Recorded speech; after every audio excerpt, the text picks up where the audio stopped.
this interview is a bit of a rehash of the last interview I tried to do with Rico before Streamlabs decided it was going to go kaput and decided it was going to be a complete and utter mess. So this is my attempt to make sure that we get the full content from that and be able to speak with somebody who I was actually interviewed by. I believe it was last year or several months ago. Forget the exact date. It was last year. Last year, that's right, last year, because it was the beginning of COVID, and I had just started my channel. That was a wild year, man. Holy shit. Yeah. Yo, that was interesting times. Got kicked out of the dorms and everything, so that was fun. So introducing Rico Rants. He's one of the first people I worked with on online commentary. Rico, would you like to introduce yourself? Hey, yo, I'm a Marine Corps veteran, freelance writer, YouTuber, though I'm on hiatus on most of those things outside of work because of, work and currently working on becoming a pharmacy technician. So it's, I've been busy, but I do want to get back into doing all this again later down the road. But for now, I'm content with coming on the shows of my buddies like Connor here. Alrighty. So I just thought I'd do this because this is what I did with the Cavernacle, and it seems to work well. I just wanted to get a sense of what got you into online commentary, what kind of personally motivated you to really start fighting online about these kinds of things, and what you expected to get out of it. What I'd always wanted to, but didn't due to lack of I felt like I needed a bunch of shit to do this. You know what I mean? I thought I needed high quality production and equipment and yada yada yada yada, and I didn't have none of that. So a lot of stuff like that held me back for the longest time. Plus the little a case of imposter syndrome. I always felt like, who'd want to listen to what I had to say? There's no way what I have to say is all that insightful or valuable to anybody. And then I just kind of pushed past all of those doubts and the things I had in my way, and I just said, you know what, fuck it, I'm going for it. You know what I mean? It's once I got a job that allowed me the freedom, that gave me the free time to do that, and I made enough to invest in some decent enough equipment, I did. I just fuck it, I'm doing this. And because I was like, I'm just gonna scream into the void and just kind of hope people listen and see what people see how bounce my ideas, my thoughts and feelings off the cesspool that is the internet, and hope to God I get lucky. Yeah, and I just bouncing off of that a bit. It's kind of a thing for a lot of people who have interesting ideas about online commentary and things like that aren't 100% sure if they have not only the equipment but the emotional strength to do it. I know when I first started out, particularly on live streaming, I had been writing for nearly 3 to 4 years at that point. And with writing, you don't get a lot of the blowback that you get in live chats. So yeah. for you, what was when you first started out, what was some of the challenges? Was it blowback or just not just having an idea of what to say? Or the first challenge was how I wanted to do my videos, was how they were going to be, how I was going to put them out. And honestly, I settled for the below the fifth column style of just what we're doing here. Just turn on a fucking camera, on mic, and just speak. You know what I mean? And I tried with a script, and I cannot be scripted. I cannot follow a script to save my fucking life. It is robotic as shit for me. I have to be off the cuff. You can give me some cue cards, some idea of what I'm supposed to talk about, but I read out that was my second challenge, realizing I can't do anything scripted. Third challenge is I'm too lazy to fucking get into editing and all that shit. You know what I mean? That takes a lot of there's a lot that goes into video editing and production. Believe it or not, y'all. Believe me, I know. I'm paying for a program right now, and it's worked out pretty good. I mean, it helps with intros and stuff. But you got to sit down for tutorials just to understand some of the stuff. Yeah, this shit's like I said, video production is no joke. Oh yeah. And I am a lazy motherfucker, so that was not fun to deal with. But I did manage to get my videos to be semi-competent, and it did. And thankfully, I did have my wife who helped me out often. She was much better at that type of stuff, and she would always get on my ass whenever my videos would have those fucking black borders on the sides of them. She was always jumping on my throat for that. And then lastly, I think because I can take blowback, negative comments don't bother me. The thing that my biggest issue to overcome was I couldn't look away. Like I would keep looking at my view count. I would keep checking my videos for a new comment, for new Yeah. view count. Yep. I would keep looking over and over and over again. And I realized this isn't healthy. Mm-mm. Just put the fucking video out there and leave it.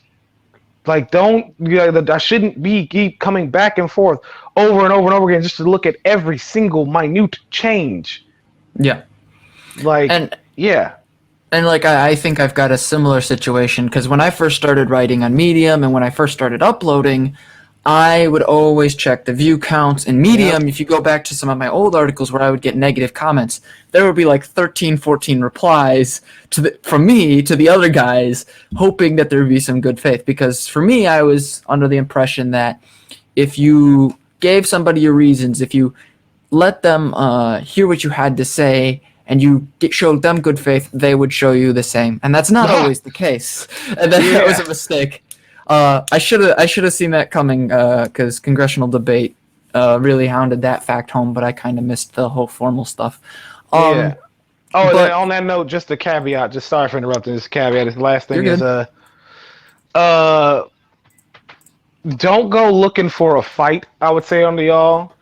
Look, the internet is filled to the brim with a lot of stupid motherfuckers that it's very easy to get sucked into trying to argue with them. I'm guilty of it. I Yeah. am. I am very guilty of it. No, I do not deny that.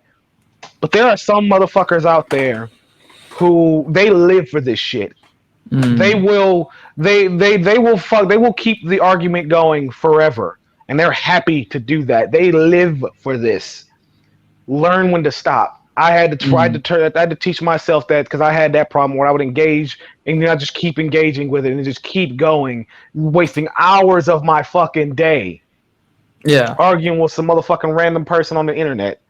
You know what I mean? Like, so that was I would argue the last hurdle is just again kind of following back with the not obsessing over each view is just learning to let go. Yeah. Like I had that with my last video. I did it on Aaron Mate and the whole him versus Chelsea Manning and all that stuff. And it was a relatively small video, and it wasn't really all that well produced. I'm still proud of it because I got to use the intro for the first time. But Nice. I made 2 mistakes on it, and so I had to issue a correction on a few things.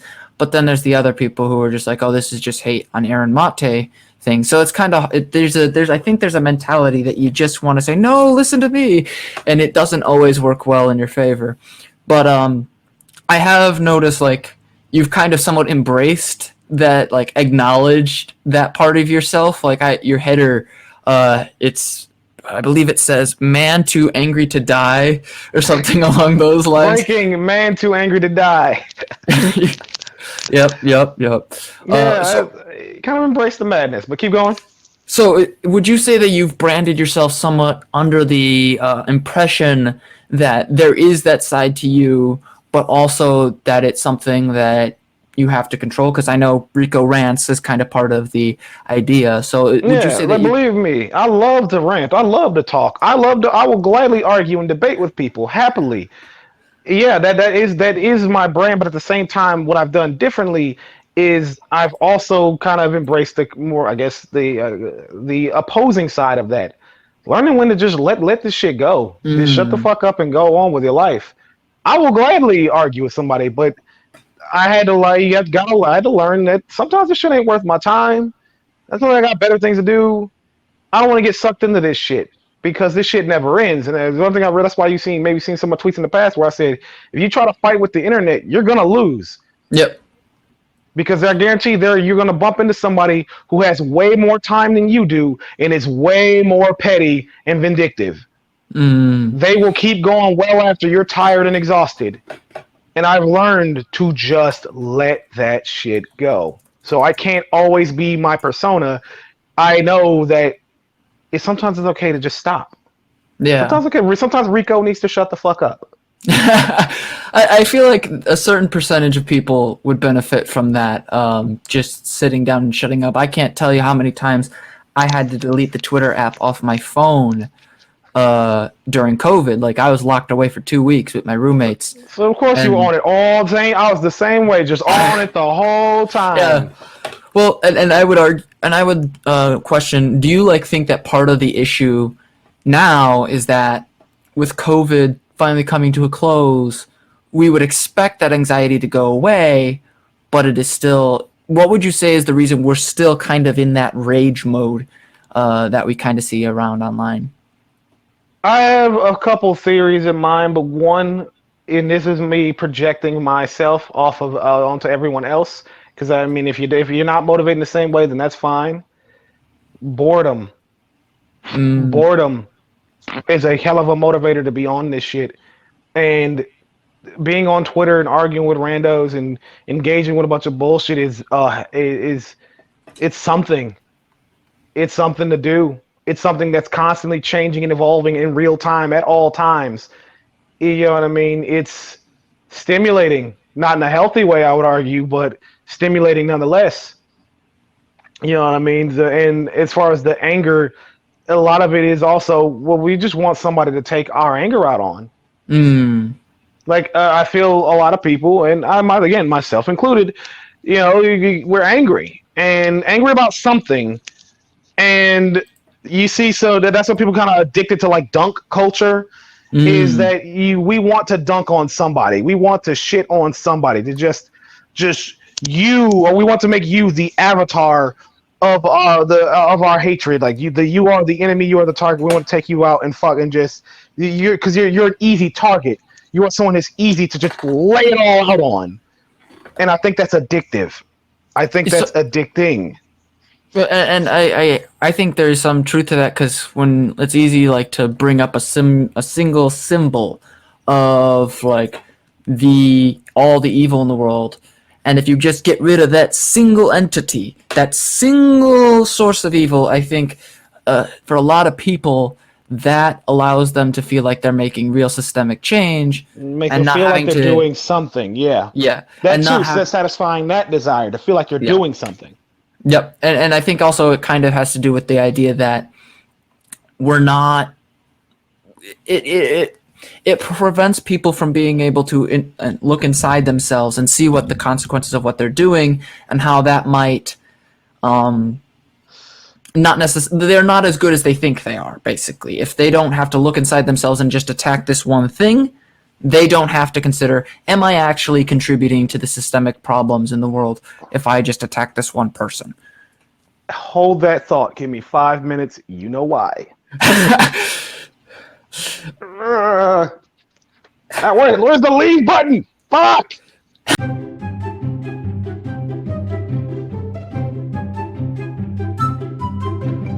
We're back. Hello. Studio problems. Yeah. Yeah, let's go with that. Alrighty, so let's see if I Well, can pick this conversation back I up. will. Yeah, I will go carry on what I was saying before. What I was gonna say to respond to you is that, yeah, no doubt, people feel like they're doing something when they engage motherfuckers along. When they jump in on the dog piling, on the dunking, and all that jazz. And I was saying before that it's addictive to even to do that. And where I Yep, was yep. going with that is that the problem is eventually, if the only way you engage with the internet is through aggression, is looking for fights, looking for something or someone to dunk on, that ends up becoming all you do, and you start Yup. looking for any reason, no matter who it is, no matter who they are, no matter how small the infraction. They start looking for something and someone to dunk on, even if it's just a motherfucker, it's just some random fucking nobody with like 10 followers. These motherfuckers look for anything, and then we're talking about the type of motherfuckers that like name search themselves, looking for any random bozo to fucking to shit on. You know what I mean? They're clearly have an unhealthy relationship with the internet at that point. Yeah, no kidding. Because they kind of seem like it seems to me that, and I believe the Daily Show had a point about this, but there is some measurements to suggest that people do find rage addictive. It allows us to feel in control, when in many cases we're not. Yeah, no, it's it's extremely addictive. Like it's like honestly, it really is. It feels good. I've been a part of it. It feels good in the moment. But then you see how this ends with the type of drama where motherfuckers start getting doxxed and shit. Yep. Like people start getting it starts getting way too personal. It starts getting dangerous. You end up fucking with the wrong person, and that person turns out to be fucking batshit crazy, and they start coming after you and your family. You know what I mean? It all goes belly under. And when your whole engagement with the internet is again through aggression, do not be surprised if you run into people who are exactly like you, looking for a fight, and will just not stop. Yep. That's and that's the other thing. Like I think like when the internet was first like when, for example, when Barack Obama first got involved with Twitter because he used it in his 2008 campaign to really expand upon his campaign's reach. It was kind of thought of as a democratizing force to be able to communicate to the people and persuade them to your side. But that same democratization also comes with the alternative, which is every common person, right or wrong, can say whatever they like for the most part. And I don't think online commentators or online regulators are really good at handling that or were ever prepared. Which it brings me to your takes on free speech Oh absolutism, because I yeah. know that's a big thing for you. That's always Mm-hmm. been a big thing for you. Your last pinned tweet about the January 6th insurrection is pretty blunt about that.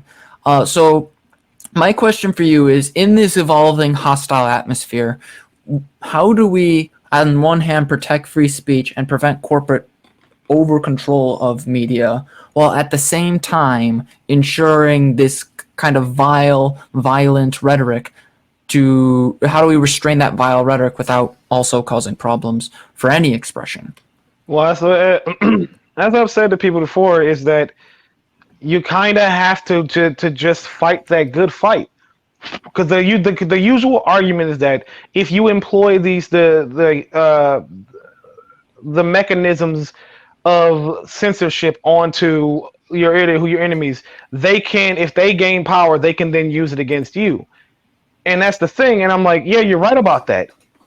Okay, that's not a reason not to fucking to silence the fucking the misinformation that they're spreading that's getting people killed. You know what I mean? That's not like, to me. It's just a matter of weighing cost benefit on this. Yeah, there's a risk that it could be done, that the people with the power to do it can get it wrong. There's a risk that the bad guys can then gain power and then use those same powers against you. That risk is there, no doubt. But what's happening here and now is the free flow of misinformation is actively getting people killed now. That's not a Mm, risk. That is happening. mm. That And is, yeah. so would you? Sorry to interrupt you. So No, they you good. for so to just to kind of summarize your position, you're saying that the consequences of not taking action are so great and so dangerous that it in effect not only kills people, but it also helps suppress this very speech we're trying to protect in the first place. Because misinformation spreads like fucking wildfire. Before the truth even catches up, misinformation has already done incalculable fucking damage. You know Mm, what I mean? Misinformation, like and we've seen it, where a tweet that's misinformation, that's just pure misinformation, will get 100,000 likes and 50,000 retweets, and then the correction will only get like maybe 100 likes, maybe 10 retweets. You know what I mean? No one notices the correction. No one notices the truth. The misinformation spreads. The sensational misinformation spreads like wildfire. and I agreed that there is a problem. I think with misinformation, whether it's far right activists engaging in all sorts of large scale propaganda, and I think you and I are on the same page on that front. But I also wanted to know, like, how would you Well, let me put it this way. In the past, some YouTubers who have actively tried to handle and deal with this misinformation have been banned or temporarily suspended because some of the content in their videos includes that Like very Right same Wing Watch, misinformation. yeah. Right Wing Watch, Three Arrows when he did a video on the alt right. Yep. I believe it was the Surfs as well, Mm-hmm. and so a lot of the and I believe it was the Cynical Historian as well. He was doing a video on the Holocaust, Yep. and they ended up trying to take it down. Hey, it's Vadim has also had that issue. So my question is, how do we keep to the standard that you are setting, but also make sure that these companies like YouTube, like Twitter, don't just rely on their algorithm that is plainly nonsensical and doesn't work to It, adequately protect yeah, people? yeah. I get what you're asking, and the answer is well, you have two options basically. There's the government option, where because the reason why these obviously we know that they rely on their algorithms to police their platforms is because I mean it's cheap and easy. They don't want to have to actually hire content moderators to go through everything and make sure the shit legitimately needs to be banned and make sure it doesn't. They don't that costs a lot of money when they can just let an algorithm go after certain words and phrases and clips and type of deal that'll just handle the problem and just kind of makes no distinction. That's the easy way, and that's why they do that. So the solution to that is government regulation demanding that they do. That's why they always start to actually start enforcing their terms of service is because they don't want to be regulated. Because if they keep failing to enforce their terms of service and it keeps resulting in the problems that we're having, the government is going to step in and regulate them, and then they're going to have to spend money on content moderation in ways they didn't want to fucking have to spend. That's one way. The second way is again still no government regulation. It's basically keep things as it is, and just every time people get fucking flagged and all that, get their shit struck down, we make a whole fucking stink about it, and then they're like, oh, then an actual person reads it and like, oh shit, oh the algorithm banned the wrong person again, fix it. You know what I mean? It's one or Mm. the other. Me personally, And I'd go the government route. so, and I know you've mentioned in the past that I say the government route and regulations and things like that, but also on the other front, like with those who engage in the misinformation, like Rebel News, Tucker Carlson, most recently, Steven or Crowder, all of any them. Stephen Crowder's video on George Floyd, or Mm. anytime that one gets you. Don't worry, we'll get to that in a moment if you want to talk about that. But when it comes to the government avenue, I know you've mentioned in the past possible like civil lawsuits or defamation and things like that. So would you say that perhaps in the absence of governments literally regulating the entire media sphere of YouTube or something like that, would we take a similar route? Would we sue them for breach of contract with their terms of service or things like that? As far as legal avenues go, unfortunately, that is not a viable solution because, I'm sure you definitely know, that the legal route is expensive. It's super Mm, fucking. It is a costly endeavor, and me, and even successful YouTubers versus multi-billion-dollar companies, it's a losing gambit. The legal route is not. Even if you have a solid case, the legal route is costly, lengthy, and it's just not viable for most mm, people. So I would never use that as argue that as a solution to that problem. But I do think what should be the case, we need to maybe change our laws a bit on what counts as libel, slander, and defamation.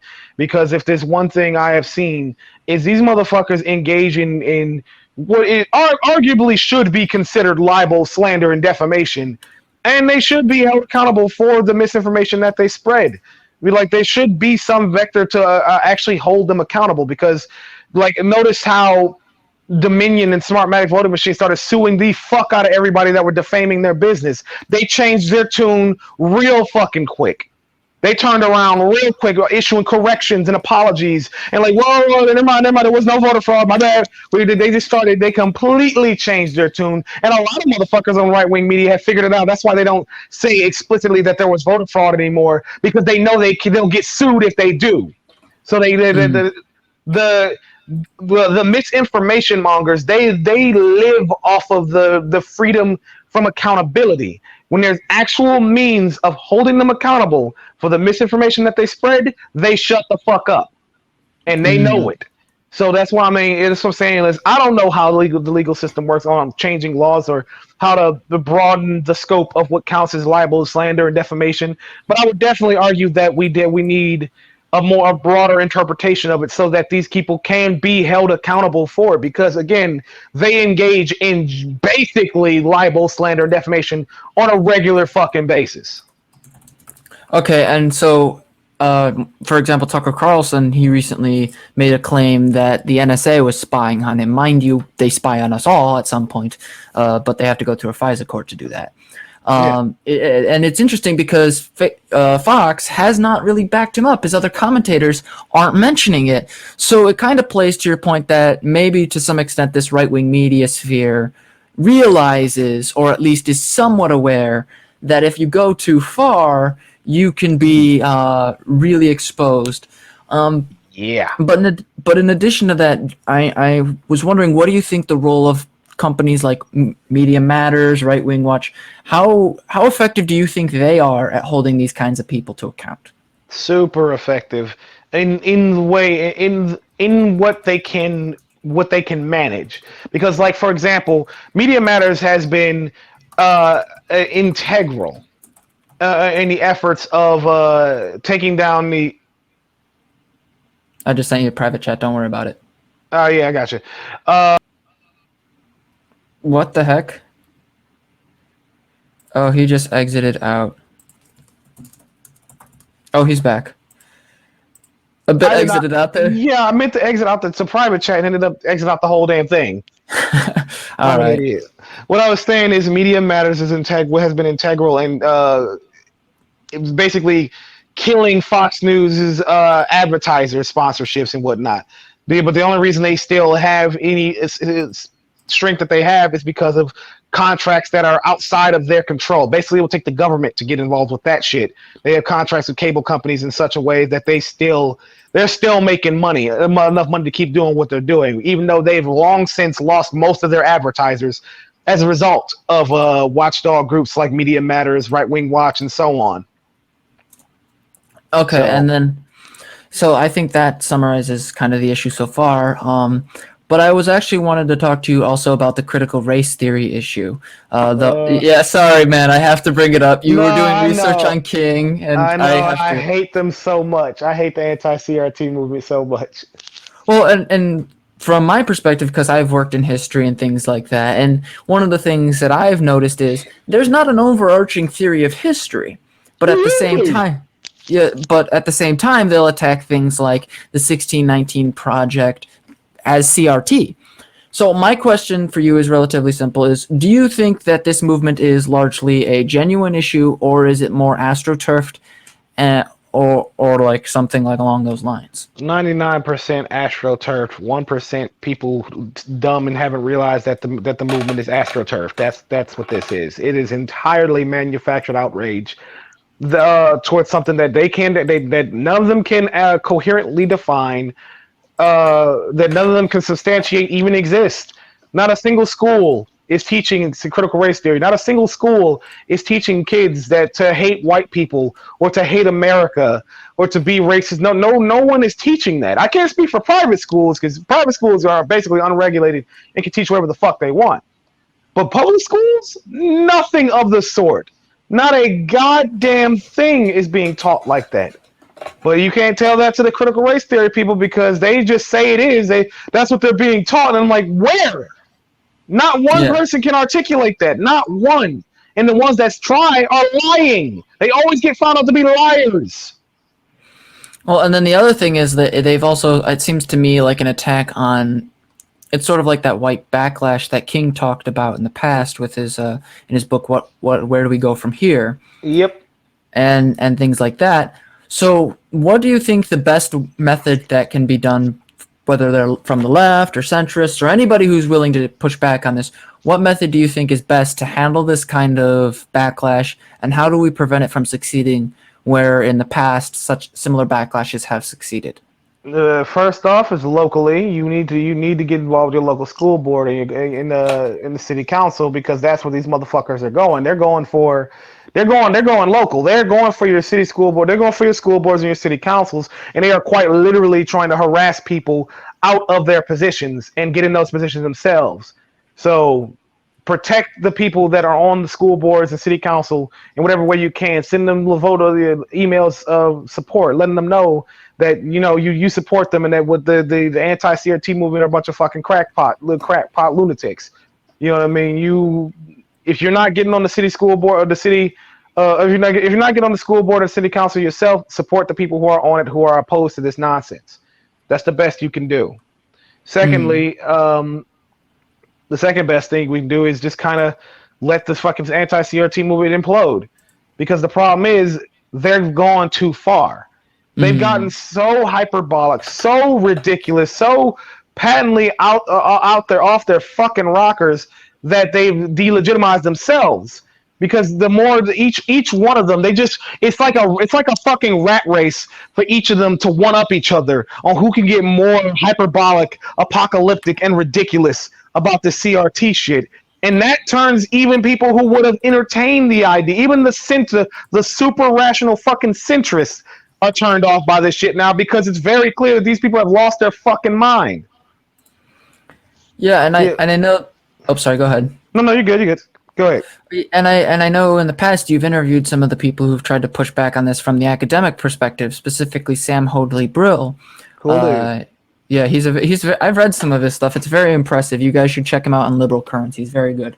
But I also think that one of the things that is concerning is that it's not a unique movement. Like, this anti-CRT movement seems to be like an extension of previous right-wing accusations that It's the an universities. extension of every single last goddamn one of them, man. Every Yeah, one of it's them. all of them. Well, and like, for example, the what was it? Turning Point USA. Turning Point USA has the professor watch list. Mm-hmm. So if I may push back a little bit, as much as the local issue is strong, I do sometimes wonder how we are supposed to protect larger universities that are actually teaching critical race theory as much as the right We can't. misrepresents it. We can't. I mean, you can only protect what's local to you.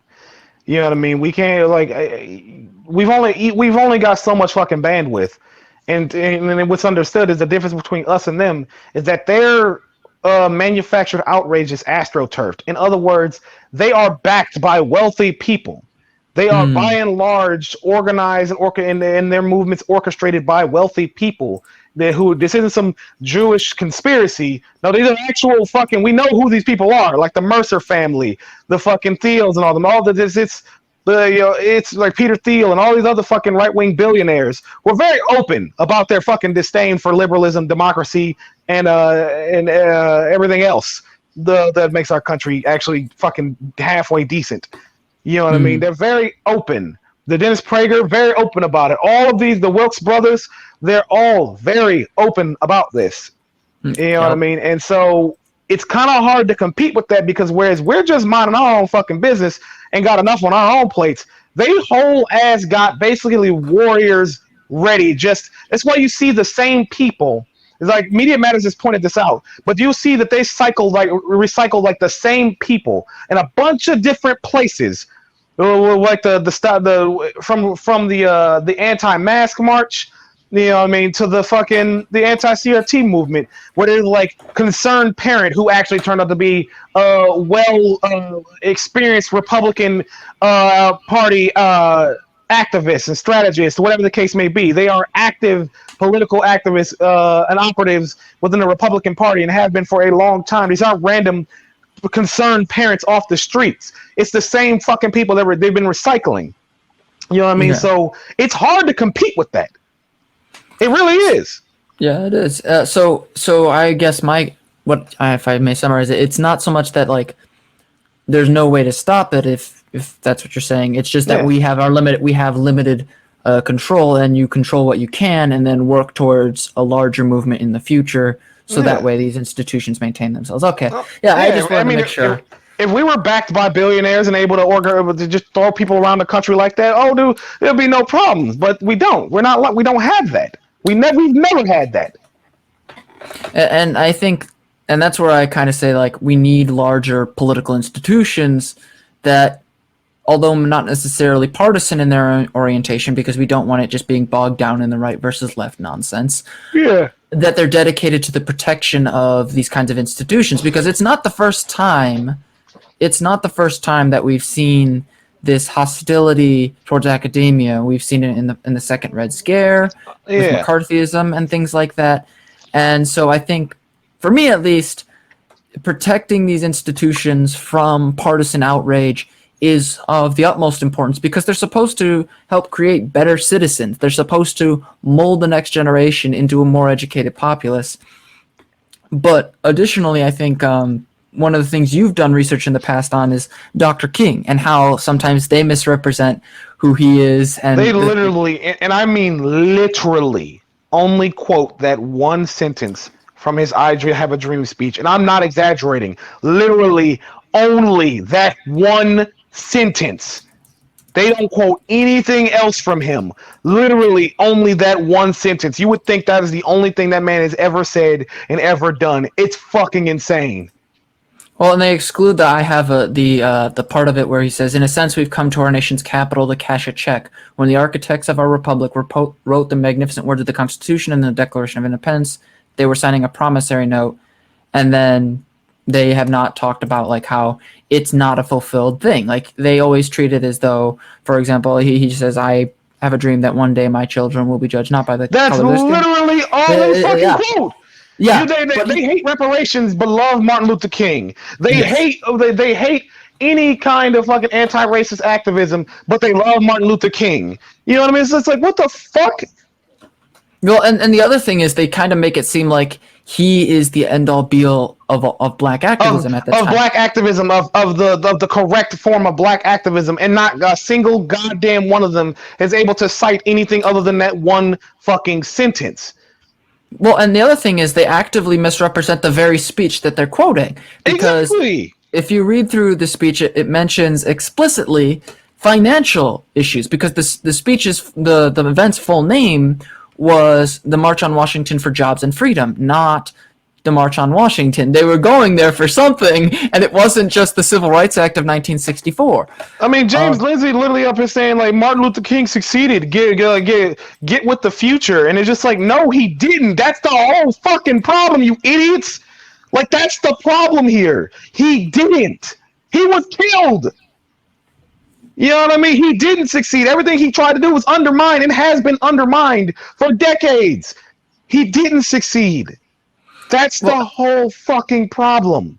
And the other thing is that I think, and this is just my perspective because I had to study the civil rights movement for my senior thesis, was that there were other organizations besides the Southern Christian Leadership Conference and Dr. King. And to me, it seems like that the right's perspective, by forcing like their perspective on who King is as the centerpiece of correct black activism, also precludes any other criticisms that King himself received from his fellow activists. People like Ella Baker and the Student Nonviolent Coordinating Committee or CORE or any of these other organizations. And to me, at least, I think there's a problem with how we teach the civil rights movement. So if you were to... Oh my God, it's a huge... Oh God, we do not teach it right at all, but keep going. If you would want to see something like how you would want it to be taught, what would you like to see emphasized, and what would you like to see de-emphasized? I would love to see them emphasize the fact that he at no fucking point, abdicated for colorblind solutions to these problems. I would very much like that to be emphasized, like, a lot, because everybody keeps, I swear to God, these motherfuckers really want to push the idea that Martin Luther King advocated for colorblind solutions to problems. No, the fuck he did not. He did advocate for universal solutions for sure. Like he called our healthcare system, what did he call it? Like fucking greatest problems in the world or some shit. He really, our healthcare system has always been fucked. It was fucked then, and it's still fucked now. And he was very explicit about how damaging it was to everybody. How it was just all around bad. But then he also explicitly advocated for race-specific solutions, like that of reparations to black people. There is to desegregate and housing discrimination and all the things that were specifically targeted towards black people, even though it was using colorblind language. Which, by the way, in case people didn't know this, yeah, the Jim Crow laws were all largely colorblind, but that's how it works. They you create a law that, like, for example, do-rags. You put a ban on do-rags at a store or whatnot. You can't come in here wearing a do-rag. Sure, that applies to everyone, but who the fuck is wearing do-rags? Black men. We're the only ones wearing them damn things. But then again, the law applies to everyone, but who's the only ones actually wearing a fucking do-rag? You get me? That's how Jim Crow worked. And then the other thing I feel like is like, and this is just in my own personal research, there's not a lot of talk about white flight in the civil rights movement because it's hard. No. It's hard to imagine that, hey, maybe the community that I live in or the community that my father lived in maybe was the result of white people not wanting to associate with black people. I've been reading a bit into. Go ahead. No, I was just gonna say that you are absolutely right, and I tell people is like if you live in like 100% town of white people or 100% town of black people, whatever the case may be, there's a reason for that. That didn't happen by accident. But keep going what you were about to say. Yeah, and like there's a good case study by Kevin M. Cruz called White Flight, and it was an award-winning book on it. But one of the things he notes is that there was an alliance in the city between moderate whites and old school black leaders who had to kind of play the game as much as they could while not challenging white supremacy too much. And when the civil rights movement came along, these were a younger generation of activists who pushed back and broke that alliance to the point where demands for actual equality resulted in a large-scale backlash that caused white people to sell en masse once the civil rights movement began making legal successes. So I think if I had to talk about the civil rights movement, I would like to see also not just pointing out that colorblindness was never the point, it was the ideal outcome.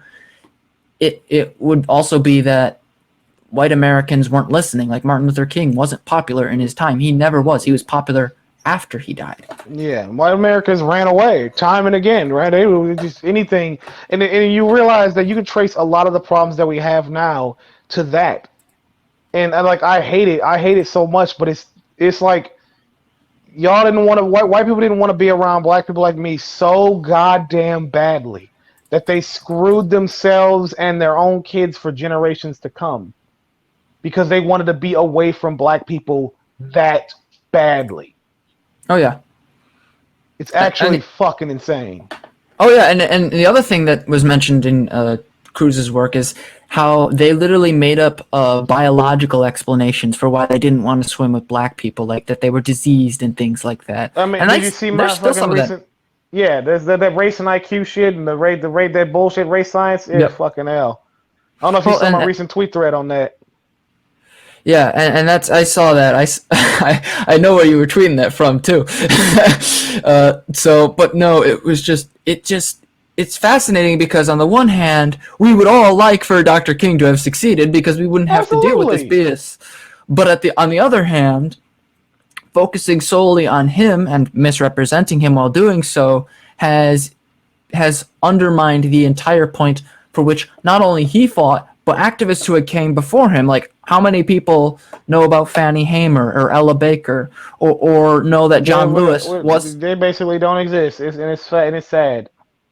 Or that John Lewis wasn't part of Martin Luther King's movement. He was originally part of the Student Nonviolent Coordinating Committee. He was one of its many leaders, insofar as SNCC accepted leaders, but you know the point. Yeah. So just as we're wrapping up the stream, I was just wondering and this is more an opportunity for you to critique me or other historical commentators, what responsibility do modern historians have to really address this backlash and really try to explain how our understanding of the past is deeply flawed? What would you like to see from people like me and other historians as well in discussing these kinds of issues? demand that the bad faith actors, frauds, and all them provide evidence. You see, that's their whole thing with the CRT, for example. They keep saying because you want to get them to be as specific as possible, because they try to use vagueness as a way to just waxing fucking apocalyptic notions of all this is happening. And you're like, what specifically are you referring to? You say kids are being taught to hate America. What specifically are you referring to as teaching anyone to any kid that? What specifically are you saying they're teaching white kids that they're guilty of everything? What specifically is teaching anyone that? When they show me the passage in what book is fucking teaching that? I Yeah, would say unto so y'all that y'all aren't wrong on the substance of what y'all doing, but trying to fight substance with bullshit against bullshit is not gonna work. You have to to show the absurdity of their claims to everyone else, and to do that, you have to get them to force them to substantiate their claims. yeah. So and just my own perspective is I feel like a lot of scholars now it's changing thankfully are kind of stuck in their academia because it's like who wants to deal with all this BS? But in the absence of people coming out and talking and saying, "Hey, wait a minute, this isn't true. This is a problem. This is nonsense." There's a lot of that conspiracism that you talked about. Mm-hmm. So I think, at least from my perspective, I'm going to try as best I can to deal with all the nonsense and not lose my mind. Best of luck to you. Make sure to take breaks and don't get too sucked in, because this shit eats away at you in ways that you don't realize it until you've lost days of your life in this.